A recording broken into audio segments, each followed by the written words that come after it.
Assalamualaikum warahmatullahi wabarakatuh. Perkenalkan, nama saya Akila Zahra dari D3 Keperawatan. Saya di sini ingin menjelaskan tentang Rufaidah Al-Aslamiyah, perawat pertama di dunia Islam pada abad ke-6 dan 7 Masehi.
Praktek kesehatan Islam pada abad ke-6 sampai abad ke-7 merupakan gabungan antara pelayanan kesehatan kuratif dan pelayanan pencegahan preventif.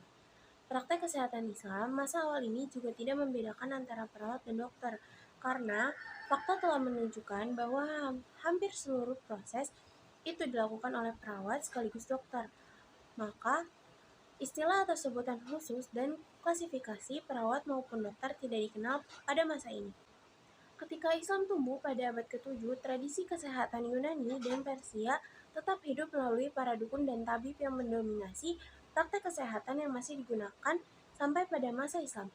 Sebagai contoh, Ibnu Usaybah menyatakan bahwa karyanya yang berjudul Tabaqat al-Atba atau peringkat para tabib, bahwa tabib bangsa Arab yang bernama Al-Harith Ibnu Khaladah yang memeluk Islam pada masa tuanya adalah alumnus sekolah kedokteran di Jundisapur, dan dia memperoleh tempat tersendiri dalam disiplin ilmu kedokteran. Bahkan Kaisar Anushirman mengakui kepakaran Al-Haris Ibnu Khaladah ketika dia menyembuhkan sakitnya.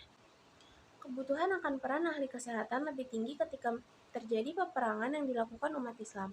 Pada periode ini, Nabi dan umat Islam melakukan sejumlah peperangan.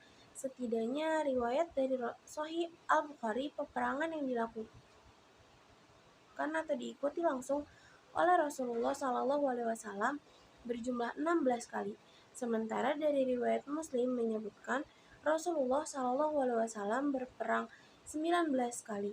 Sumber lain mengatakan bahwa peperangan yang terjadi pada periode kenabian berjumlah 27 kali.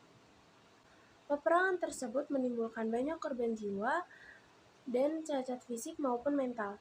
Mereka ada yang terluka karena kibasan pedang, tertusuk tombak, dan dihujani oleh anak panah musuh. Sebagian besar prajurit mengalami pendarahan yang sangat hebat. Mereka yang menjadi korban dibawa kemudian dirawat di tempat yang sudah ditentukan. Bahkan pada peristiwa Perang Khandak, Masjid Nabawi berubah menjadi tempat merawat korban perang. Sebagian besar dari para perawat itu adalah wanita. Mereka berada di kisaran kelompok umur 20-45 tahun yang terdiri dari istri, putri, dan sahabat perempuan Nabi SAW. Peran mereka saat itu merawat para prajurit dari garis pertempuran paling belakang. Keterlibatan mereka itu atas dasar inisiatif yang tinggi dan telah mendapat izin dari Rasulullah SAW. Tugas mereka dalam merawat korban perang itu terkait beberapa hal. Yang pertama, mereka mengkarantina orang yang menderita sakit dan yang terluka serta menyuplai air pada para prajurit yang kehausan dalam perang. Kedua, mereka mengangkut orang-orang yang terluka dan mati syahid dalam perang tersebut. Ketiga, mereka membantu para prajurit memanggul mesin senjata, membawakan panah, dan fasilitas perang lainnya. Salah satu orang yang dikenal sebagai perawat awal Islam adalah Rufaidah. Ia adalah anak seorang tabib yang berasal dari Bani Aslam yang mengobati orang-orang yang terluka ketika peperangan terjadi antara umat Islam dan kaum kafir Quraisy. Bani Aslam ini sangat dikenal dengan kehebatan mereka dalam mengobati orang yang sakit sejak zaman pra-Islam. Peranan Rufaidah al-Aslamiyah dalam ilmu keperawatan sebelum Islam masuk Madinah. Rufaidah al-Aslamiyah mengalami kehidupan jahiliyah dan masa Islam sekaligus. Hal ini berpengaruh terhadap peranannya di masyarakat. Kontribusi ia di kota Madinah adalah pengembangan praktek keperawatan tradisi lokal warisan ayahnya dengan tradisi Islam. Kondisi praktek kesehatan di masa Rufaidah dan ayahnya hidup dipengaruhi oleh praktek kesehatan Persia dan Bizantium. Hal ini dikarenakan sekitar abad ke-6 penduduk Arab berada dalam kurun waktu kedua kerajaan ini. Praktek kesehatan yang diserap oleh Rufaidah dari ayahnya kala itu terkait praktek keperawatan. Mereka mengenal dunia tradisi praktek kesehatan selama masa jahiliyah, yakni praktek kesehatan lokal masyarakat Arab dan praktek kesehatan peradaban kuno.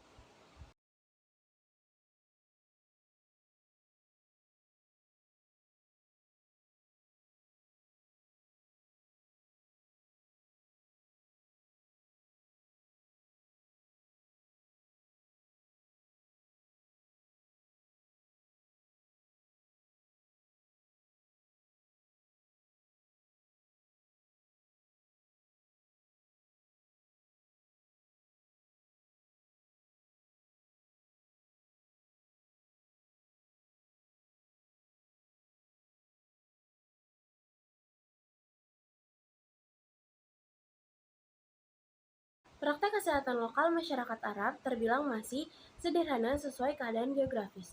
Mereka memanfaat kondisi alam untuk melakukan praktek kesehatan.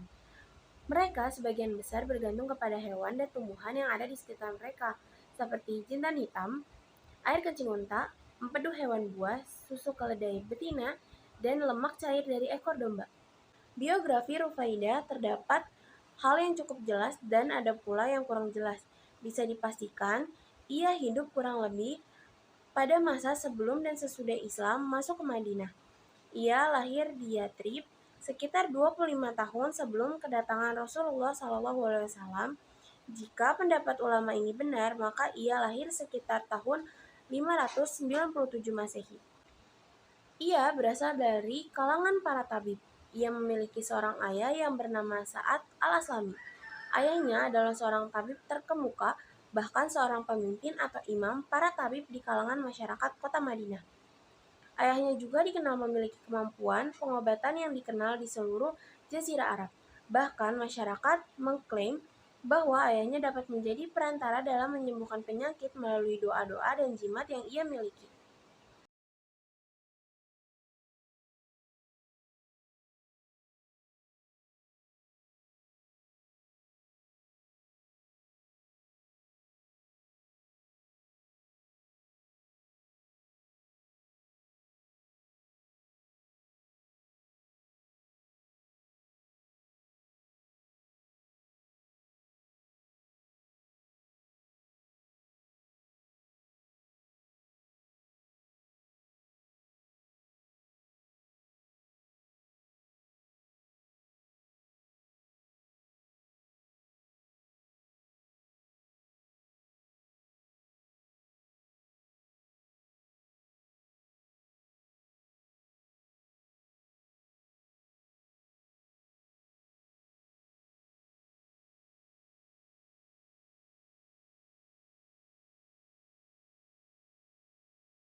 Terkait pendidikan keperawatan yang diterimanya, didapat dari ayahnya yang berprofesi sebagai tabib. Praktek keperawatan sudah melekat di kehidupannya dan telah dimulai sejak masih kecil. Ketika sudah menginjak usia remaja, ayahnya meminta ia untuk bekerja sebagai asisten ayahnya hingga usia dewasa. Ayahnya memberikan kepercayaan kepadanya untuk mengembangkan kemampuannya dalam merawat. Pengawasan sudah jarang dilakukan lagi oleh ayahnya ketika ia sedang merawat pasien. Ayahnya telah mewariskan praktik keperawatan dasar masyarakat Arab dan kemudian dikembangkan ketika periode Islam di Madinah.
Kesimpulannya adalah praktek keperawatan Islam telah berkembang sekitar abad ke-6 dan seiring dengan perkembangan Islam di kota Madinah. Ciri praktek kesehatan ini adalah menggabungkan praktek kesehatan bangsa Arab Baduy, peradaban kuno, dan kesehatan Nabi. Tidak banyak data terkait praktek kesehatan saat itu, selain praktek kesehatan yang dilakukan oleh sahabat Nabi yang bernama Rufaidah. Praktek kesehatan yang ia lakukan lebih terfokus kepada praktek keperawatan Islam. Ia telah mendedikasikan kehidupannya untuk dunia keperawatan. Kurang lebihnya mohon maaf. Sekian dari saya. Wassalamualaikum warahmatullahi wabarakatuh.